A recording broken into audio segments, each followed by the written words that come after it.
Acontecimento, uma viagem filosófica através de um conceito, de Slavoj Žižek. Destino final, nota bene. Quais são as chances de um acontecimento político autêntico nestas condições depressivas, em que o processo predominante é o de desfazer acontecimentos passados? Devemos começar relembrando que um acontecimento consiste numa guinada radical, a qual é, em sua verdadeira dimensão, invisível. Citando o filósofo francês Maurice Blanchot, abre aspas, pergunta: você admitiria o fato de estarmos num ponto de inflexão?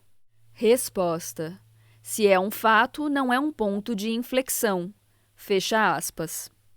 Nota: autoentrevista de Maurice Blanchot em La Nouvelle Revue Française, abril de 1960.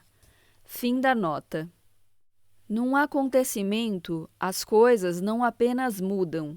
O que muda é o próprio parâmetro pelo qual avaliamos os fatos da mudança. Ou seja, um ponto de inflexão muda todo o campo no qual os fatos aparecem.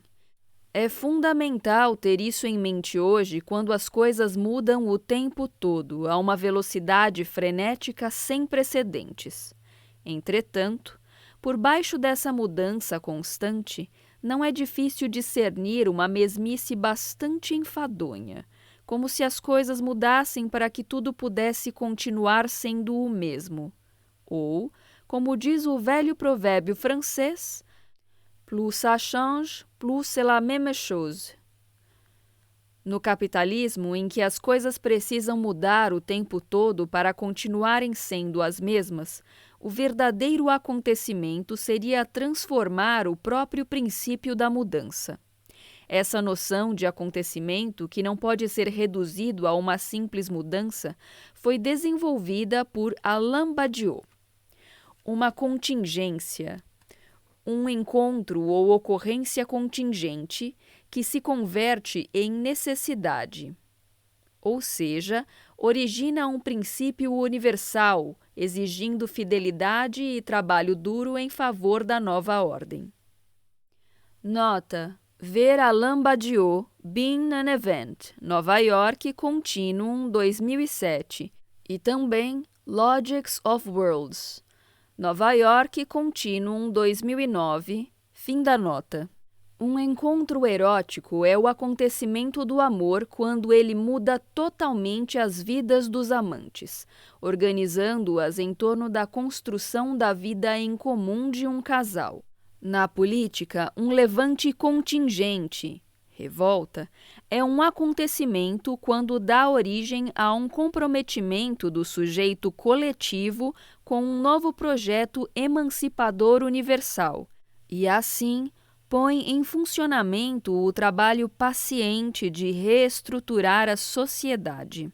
Poderíamos imaginar um acontecimento assim nos dias de hoje, quando, com o novo milênio, a esquerda entrou num período de crise profunda?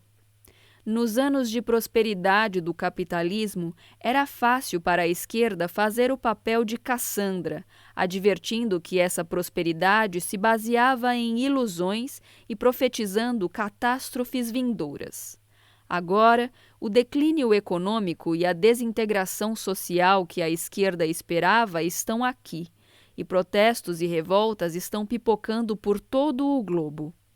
Mas o que está conspicuamente ausente é alguma resposta consistente da esquerda a esses acontecimentos, algum projeto de como transformar ilhas de resistência caótica num projeto de mudança social. A raiva que hoje explode em toda a Europa, citação, é impotente e inconsequente, já que a consciência e uma ação coordenada parecem além do alcance da sociedade atual. Veja-se a crise europeia. Nunca em nossas vidas enfrentamos uma situação tão carregada de oportunidades revolucionárias. Nunca em nossas vidas fomos tão impotentes. Nunca intelectuais e militantes ficaram tão calados, tão incapazes de encontrar uma forma de mostrar uma nova direção possível. Nota: Franco Bifo Berardi, After the Future, Auckland, AK Press, 2011, página 175. Fim da nota. Nos 2 últimos anos, temos vivido assim numa situação pré-acontecimal constante, em que uma barreira invisível parece impedir continuamente a gênese de um acontecimento propriamente dito, o surgimento de algo novo. Uma das razões para essa barreira invisível é o último triunfo ideológico do capitalismo. Cada trabalhador se torna seu próprio capitalista, o empresário de si mesmo, que decide quanto investir em sua educação futura, em sua saúde e assim por diante, contraindo dívidas para pagar esse investimento. Os direitos à educação, cuidados de saúde, moradia, etc., se tornaram assim decisões livres de investir, que estão formalmente no mesmo nível da decisão do banqueiro ou capitalista de investir nesta ou naquela companhia, de modo que, nesse nível formal, todo mundo é um capitalista contraindo dívidas a fim de investir. Nota: ver Maurício Lazarato, The Making of the Indebted Man, Cambridge, Mass., MIT Press, 2012. Fim da nota. Estamos aqui um passo além da igualdade formal entre capitalista e trabalhador aos olhos da lei. Agora, ambos são investidores capitalistas. Entretanto, a mesma diferença na, abre aspas, fisionomia de nossa dramatis personae, fecha aspas, que, segundo Marx, aparece após ser concluída a permuta entre trabalho e capital, reaparece aqui entre o investidor capitalista propriamente dito e o trabalhador que é compelido a agir como o empresário de si mesmo. Abre aspas. Um cheio de importância, sorriso satisfeito e ávido por negócios. O outro, tímido, contrafeito, como alguém que vendeu a própria pele e só está esperando ser esfolado. Fecha aspas. Nota: Karl Marx, Capital, volume 1. Londres, Penguin Books, 1990, página 280. Fim da nota. E ele tem razão em permanecer tímido. A liberdade de escolha que lhe foi imposta é falsa. É a própria forma de sua servidão. De que forma a atual ascensão do homem endividado, específica das condições do capitalismo global, se conecta com a relação devedor-credor como uma constante antropológica universal articulada por Nietzsche? É o paradoxo da ação direta que se transforma no seu oposto. O capitalismo global de hoje leva a relação devedor-credor ao seu extremo e, simultaneamente, a solapa. A dívida se torna um excesso abertamente ridículo. Entramos, assim, no domínio da obscenidade. Quando um crédito é concedido, nem mesmo se espera que o devedor venha a quitá-lo. A dívida é tratada diretamente como meio de controle e dominação. Tomemos a pressão dos Estados Unidos sobre a Grécia para que esta implementasse medidas de austeridade. Essa pressão se encaixa perfeitamente no que os psicanalistas chamam de super-eu. O super-eu não é propriamente uma agência ética, mas um agente sádico que bombardeia o sujeito com exigências impossíveis, deliciando-se obscenamente com o fracasso deste em atendê-las. O paradoxo do super-eu é que, como Freud disse claramente, quanto mais atendemos suas demandas, mais nos sentimos culpados. Nota: é fácil discernir o mesmo paradoxo do super-eu no ódio dos fundamentalistas muçulmanos aos liberais do Ocidente. Os liberais são odiados não por serem arrogantes e racistas em relação ao Islã, mas precisamente pelo motivo oposto, porque se sentem culpados em relação ao terceiro mundo e duvidam de seu próprio direito de serem o que são.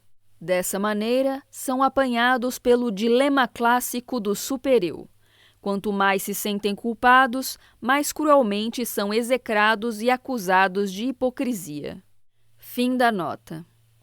Imagine-se um professor perverso que passa a seus alunos tarefas impossíveis e depois zomba deles sadicamente ao ver sua ansiedade e seu pânico. É isso o que há de terrivelmente errado com as exigências ordens dos Estados Unidos. Nem mesmo deram uma chance à Grécia. O fracasso desta faz parte do jogo. Aqui, o objetivo da análise político-econômica é empregar estratégias para sair desse círculo infernal de dívida e culpa. Um paradoxo semelhante esteve em operação desde o início, evidentemente, já que uma promessa-obrigação que nunca pode ser plenamente cumprida está na própria base do sistema bancário. Quando alguém deposita dinheiro no banco, este se obriga a devolver o dinheiro a qualquer momento. Mas todos sabemos que, embora o banco possa fazer isso para algumas pessoas, não pode fazer para todas. Entretanto, esse paradoxo, que originalmente valia para a relação entre os indivíduos que depositam dinheiro e seu banco, agora também vale para a relação entre o banco e as pessoas, jurídicas ou físicas, que nele tomam empréstimos. O que isso implica é que o verdadeiro propósito de emprestar dinheiro ao devedor não é que a dívida seja paga com lucro, mas o prosseguimento indefinido da dívida que mantém o devedor em permanente dependência e subordinação. Mais ou menos uma década atrás, a Argentina decidiu pagar antecipadamente, com a ajuda da Venezuela, sua dívida com o Fundo Monetário Internacional, FMI, e a reação do FMI foi surpreendente. Em vez de se mostrar satisfeito por ter seu dinheiro de volta, o FMI, ou melhor, seus representantes de alto escalão, expressou a preocupação de que a Argentina fosse usar sua nova liberdade e independência financeira em relação às instituições internacionais dessa área para abandonar as políticas fiscais vigorosas e se envolver em gastos irresponsáveis. Essa inquietação tornou palpável o que realmente está em jogo na relação devedor-credor. A dívida é um instrumento de controle e monitoramento do devedor e, como tal, busca sua própria reprodução ampliada. Assim, de volta ao ponto de partida, como pode um acontecimento nos tirar dessa situação deprimente? Talvez devamos começar renunciando efetivamente ao mito de um grande despertar. O momento em que, se não a antiga classe trabalhadora, então uma nova aliança dos despossuídos, da multidão ou do que quer que seja, irá juntar suas forças e capitanear uma intervenção decisiva. Devemos aqui retornar a Hegel. Um processo dialético tem início com alguma ideia afirmativa pela qual ele luta.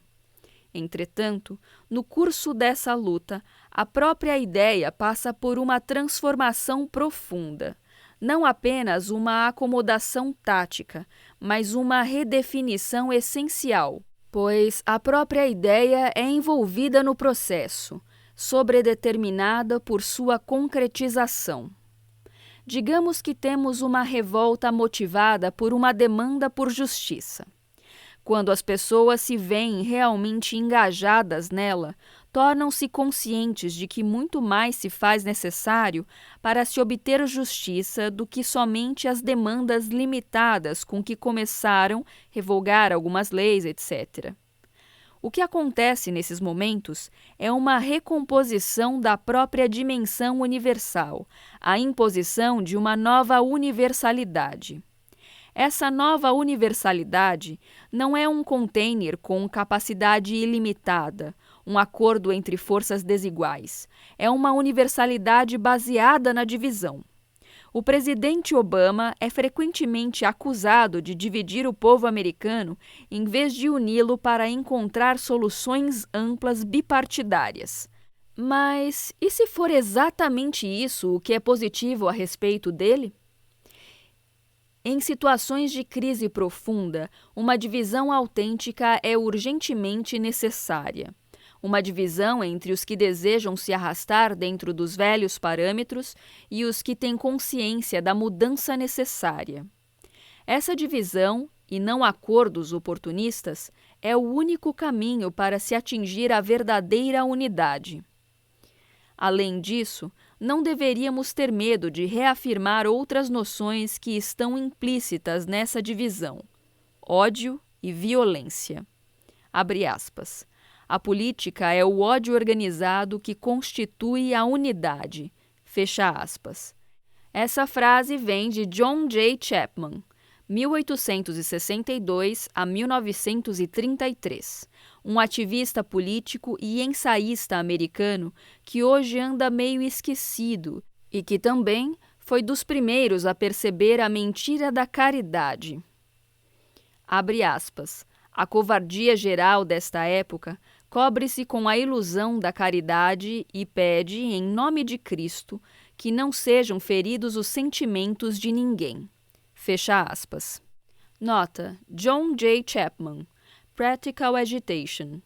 Nova York, Charles Scribman and Sons, 1900, página 47. Fim da nota. A noção da política como ódio organizado está distante da loucura totalitária. Eis sua versão contemporânea. Citação. A situação assim se esclarece neste ponto. Temos inimigos. Eles não são necessariamente hostis em relação a nós. Pode até ser que desejem sinceramente nossa felicidade, prosperando e orgulhosos por viverem no mundo que conceberam para nós. Pode-se até dizer que é exatamente isso que eles esperam de nós, confirmar que o mundo deles é o melhor dos mundos possíveis, ou o menos ruim, a depender do caso. Nota: Communisme en Manifeste, Paris, NUS, 2012, página 9. Fim da nota. Uma vez, décadas atrás, os liberais diziam isso sobre os comunistas. Hoje, isso vale para os inimigos do comunismo. Isso quer dizer que defendemos uma violência cega? Deveríamos desmistificar o problema da violência rejeitando afirmações simplistas de que o comunismo do século XX usou em excesso a violência assassina e de que precisamos ter cuidado para não voltar a cair nessa armadilha. Na verdade, isso é evidentemente uma horrível verdade, mas um foco assim direto na violência ofusca a questão subjacente. O que houve de errado com o projeto de comunismo do século XX em si? Que debilidade inerente desse projeto forçou os comunistas no poder, e não apenas eles, a recorrerem à violência irrestrita? Em outras palavras, não basta dizer que os comunistas, abre aspas, desconsideraram o problema da violência, fecha aspas. Foi uma falha sociopolítica muito mais profunda que os empurrou para a violência. O mesmo vale para a noção de que os comunistas, abre aspas, desconsideraram a democracia, fecha aspas. Seu projeto geral de transformação social lhes impôs essa desconsideração. A Revolução Cultural Chinesa serve aqui de lição. Destruir velhos monumentos provou não ser uma verdadeira negação do passado. Foi, em vez disso, uma impotente passage de l'acte, uma pantomima que atestou o fracasso em se livrar do passado. Quando o escritor romeno Panayoti Strati visitou a União Soviética no final da década de 1920, período em que tiveram início os primeiros expurgos e julgamentos políticos, um apologista soviético Tentando convencê-lo da necessidade da violência contra seus inimigos, evocou o ditado, abre aspas, não se pode fazer uma omelete sem quebrar os ovos, fecha aspas, ao que Strati sucintamente respondeu, abre aspas, tudo bem, posso ver os ovos, onde está a omelete de vocês, fecha aspas. Nota: o clássico romance distópico soviético The Foundation Pit, 1929 a 1930, de Andrei Platonov, conta a história de um grupo de trabalhadores envolvido na escavação dos enormes alicerces sobre os quais será construída uma casa enorme para a classe trabalhadora da cidade. Mas a casa nunca será construída. Tudo o que vai permanecer é o buraco gigantesco que destruiu as velhas casas que ocupavam aquele espaço. Será que o título do romance também não poderia ser Os Ovos Quebrados sem Omelete? Fim da nota. Ele estava certo, mas não apenas no sentido comum de rejeitar a violência crua, que não pode ser justificada por seus resultados. O verdadeiro quebrar de ovos não é a violência física, mas a intervenção nas relações sociais e ideológicas que, sem necessariamente destruir nada nem ninguém, transforma inteiramente o campo simbólico. Como? Para concluir, tomemos nosso último exemplo do cinema, o filme grego Estrela, de Panos Koutras, 2009. Depois de ser rejeitado pelos órgãos de financiamento do Estado e desprezado por todas as principais companhias produtoras, Koutras foi obrigado a produzir o seu filme sem nenhum apoio financeiro, e assim, Estrela se tornou uma produção totalmente independente, com quase todos os papéis desempenhados por não profissionais. Mas o resultado foi um filme cult que recebeu numerosos prêmios. Eis a história. Iorgos é libertado da prisão após cumprir sentença de 14 anos por um assassinato cometido em sua pequena aldeia. Ele encontrou o irmão de 17 anos envolvido em jogos sexuais com seu filho de 5 e, num acesso de raiva, o matou. Durante a longa permanência na prisão, ele perdeu contato com o filho Leônidas, que agora tenta encontrar. Passa sua primeira noite de liberdade num hotel barato do centro de Atenas, onde conhece Estrela, uma jovem prostituta transexual. Eles passam a noite juntos e logo se apaixonam.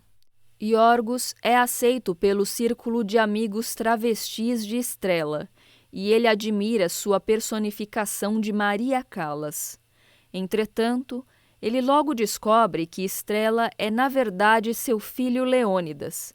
Mais ainda, ela sabia o tempo todo que Iorgos era seu pai. Estava seguindo-o quando ele saiu da prisão e esperou por ele no corredor do hotel.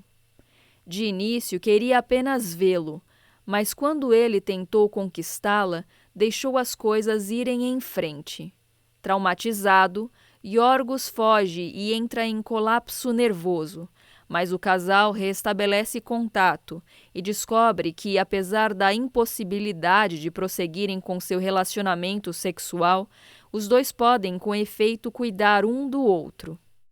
Gradualmente, encontram um modus vivendi, e a cena final tem lugar numa comemoração de Ano Novo. Estrela, seus amigos e Iorgos, todos juntos na casa dela, com uma criancinha que Estrela resolve adotar, o filho de um amigo falecido. A criança dá corpo ao amor deles e também ao impasse de seu relacionamento. Estrela leva a perversão ao seu clímax, ridiculamente sublime. A descoberta traumática se repete. Primeiro, no início do filme, Iorgos descobre que sua mulher amada desejada é um transexual e aceita isso sem maiores hesitações, sem nenhum choque patético. Quando nota que a sua parceira é um homem, esta simplesmente diz, abre aspas, sou travesti. Você tem problema com isso? Fecha aspas. E eles continuam se beijando e se abraçando. O que segue é a descoberta verdadeiramente traumática de que Estrela é o próprio filho que ele estava procurando e que, sabendo disso, o seduziu. Aqui, a relação de Iorgos é a mesma de Fergus ao ver o pênis de Jill em Traídos pelo Desejo. Repulsa destrutiva, fuga, vagar pela cidade incapaz de enfrentar o que foi descoberto. O resultado é também semelhante ao de Traídos pelo Desejo. O trauma é superado pelo amor. Surge uma família feliz com um filho pequeno. A propaganda do filme descreve Estrela como, abre aspas, o tipo de história contada em jantares festivos, uma espécie de lenda urbana, fecha aspas. O que significa que não devemos interpretá-lo da mesma forma que Traídos pelo Desejo. A descoberta do herói de que seu amor transexual é seu filho não é a concretização de alguma fantasia inconsciente. Sua reação de repulsa é verdadeiramente apenas a reação a uma surpresa externa ruim. Em outras palavras, devemos resistir à tentação de mobilizar o aparato psicanalítico e interpretar o incesto pai-filho. Não há nada a interpretar. A situação no final do filme é completamente normal, uma situação de genuína felicidade familiar. Como tal, o filme serve de teste para os defensores dos valores familiares cristãos. Aceite essa autêntica família de Iorgos, Estrela e o filho adotivo, ou pare de falar de cristianismo. A família que emerge no final do filme é propriamente uma sagrada família, algo como o Deus Pai vivendo com Cristo e transando com ele, o supremos casamento gay e incesto paternal, uma triunfante reelaboração da fantasia. Nota: uma análise mais detalhada de Estrela também deveria mencionar a maneira como o filme brinca com a condição da voz. Estrela admira Maria Callas, imitando sua voz em boates de travestis. Na penúltima cena do filme, depois da reconciliação com Iorgos, Estrela caminha à noite pelas ruas de Atenas, tendo ao fundo uma patética área de grande sucesso de Puccini, cantada por Callas. Estrela não precisa mais imitar o canto de Callas. No final, ela aceita sua alienação. A voz não precisa ser sua. Em vez de imitar o outro, você o aceita em sua alteridade. Fim da nota. Em seu livro Notas para uma Definição de Cultura, T.S. Eliot enfatizou que existem momentos em que a única escolha é aquela entre a heresia e a descrença, em que a única forma de manter viva uma religião é fazer uma divisão sectária em relação ao seu corpo principal. Exatamente o mesmo serve para os valores familiares cristãos. A única forma de honrá-los é definir ou reelaborar a família para que ela inclua a situação do final de Estrela como seu caso exemplar. Este, então, é o fim. Ele nos levou de volta ao começo. A nossa primeira definição de acontecimento como o ato do reenquadramento, de onde prosseguimos em nossa jornada através do acontecimento como queda, do acontecimento como iluminação, dos 3 acontecimentos filosóficos e dos 3 aspectos do acontecimento da psicanálise. Após confrontarmos a possibilidade de anular um acontecimento, alcançamos nosso destino final, delineando os contornos de um acontecimento político. Nota: esse panorama evidentemente está longe de ser completo. Entre as noções de acontecimento que deixamos de fora, deveríamos mencionar pelo menos 2: a condição do acontecimento na filosofia analítica desde o jovem Ludwig Wittgenstein a Donald Davidson, e também a condição acontecimal dos processos quânticos, ondas, etc., na física subatômica contemporânea. Fim da nota. Se, tarde da noite, já na cama, o viajante que acabou de terminar sua viagem está agradavelmente deitado ou cansado demais para contemplar a perspectiva de um acontecimento político, só posso lhe dizer sinceramente: nota bene.